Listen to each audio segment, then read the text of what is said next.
So get yourselves in the learning mode at the edge of your seats, connected with the stage, and we're going to begin. So for that, I'm going to invite Alejandro Wagner, who is the executive director of Alacero, so that he can give us his opening remarks for the formal event. So let's give him a round of applause, please.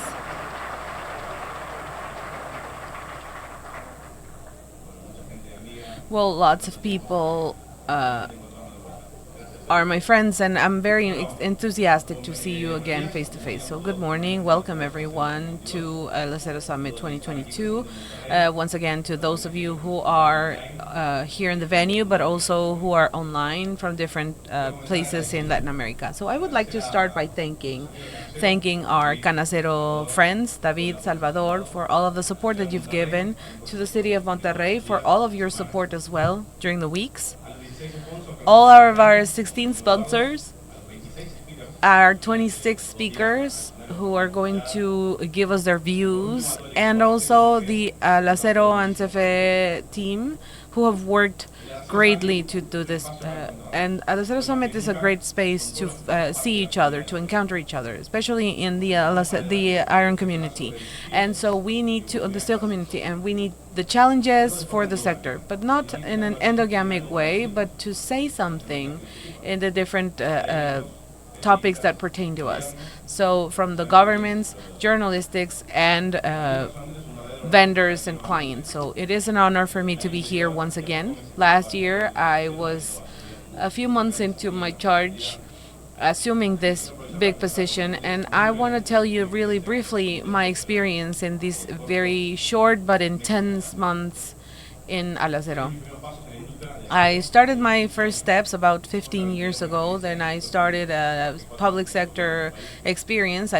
Worked there for 4 years, and I addressed general economy and productive sectors in particular. It was a very enlightening process for me.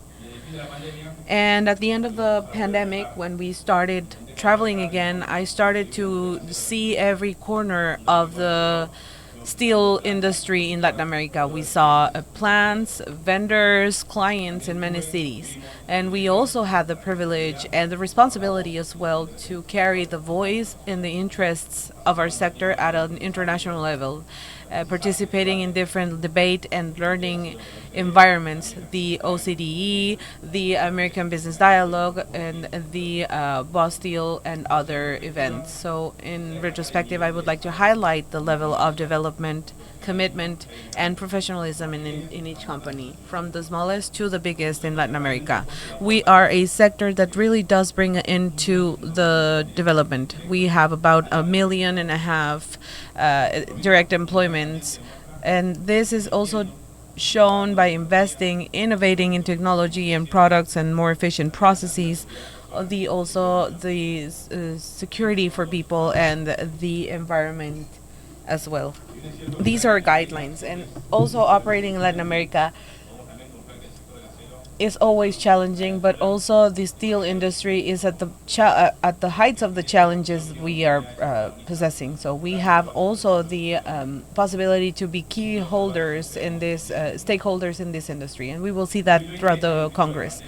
2020, which was critical, the steel industry dropped 20% in the region, and in the world it stayed the same. In 2021, our region showed a 25% of consumption increase, while in the world it showed 2.8%. While this year we are expecting a contraction of 1.5 and 2.3 in the world. So in its context, 2022 represents for our region a consumption of 68 million tons. Even then, this is 5% of the pre-pandemic consumption. But what do these raw data show us? Well, this year started with the fact that happened and will continue to play a role in the world, which was Russia's invasion on Ukraine. And it aggravated the inflation all over the world, but also in the growth in monetary policies and the growth that we all have seen, with very few exceptions in the world. This complex world panorama, as well as the reality of our countries is what we will analyze in a few minutes in the first block today. On the other side, steel is very essential in different sectors to be a part of the different circular economies and the environmental economy. So, what the second block will be for today is the trends in the automotive sector and the construction. Those are two key sectors for our industry that continue to drive us. And for today's closing, we will hear for the from first-hand leaders in steel company leaders in the region, and we will debate the current issues. And for tomorrow, we will focus on sustainability. It is a big umbrella, and we will have two axes. First is the people with the gathering, development, and retention of talent. Then the second one is climate change and the energy revolution and the road to decarbonization. We are aware of our responsibilities, but also the realities and the available resources. So we need to understand where is our starting point. We have 1.6 tons of CO2 per ton of steel produced. This is 18% lower than the world and 21% lower than CIMA. So it represents about 3 to 4% of the global production. Our commitment in our companies with the environment is a fact that is shown with the declaration of ambitious yet realistic goals, with actions and projects acting accordingly to reach our large and ambitious objectives at a longer term. And so no sector will be able to do it alone. We need agreements with vendors and clients and also being in accordance with the reality. We are also going to try and reflect to amend for tomorrow. So before I finish, I would like to also mention the mission and the role of Steel, Alacero, and all of the associations that we're working with in each country nowadays.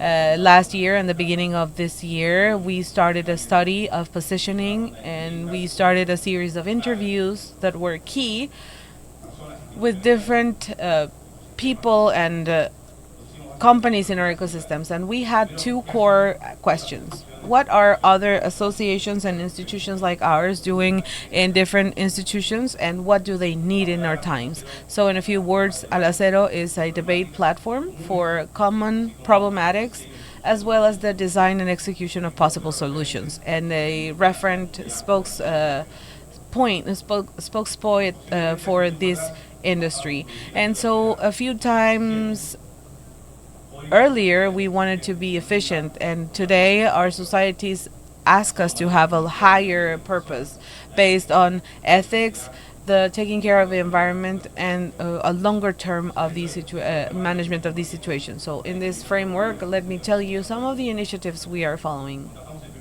We had the first economic study from the CIBAN European and the implications that it has in Latin America, with the different reports, not just to report, but also to create opinions on things that do have an impact on us. Then we have the Health and Security Committee. We designed the first materiality matrix following 6 key topics on environment, society, and governance. We also had the first report for Latin America, and we did the Inter-American Development Bank report, and it has 3 stages to create pilot projects for decarbonization in our region. We also have the communication committee with the participation of the biggest reference in our partner companies, and also with the biggest universities, we had the Latin American New Skills Project. As I said, these are some of the initiatives, and we will have the initial input for the future. And just to close, I want to thank everyone here and online for your presence. It is important and that you enjoy, as Eduardo said, and that you stay at the edge of your seats, asking questions, debating, and also even with the risks that we know that we need to face in the shorter term and the challenges at the longer term. We are convinced that this sector, our steel sector, working hand in hand with clients, vendors, and local governments, we will have more and more of a positive impact in Latin America and its development. Thank you very much.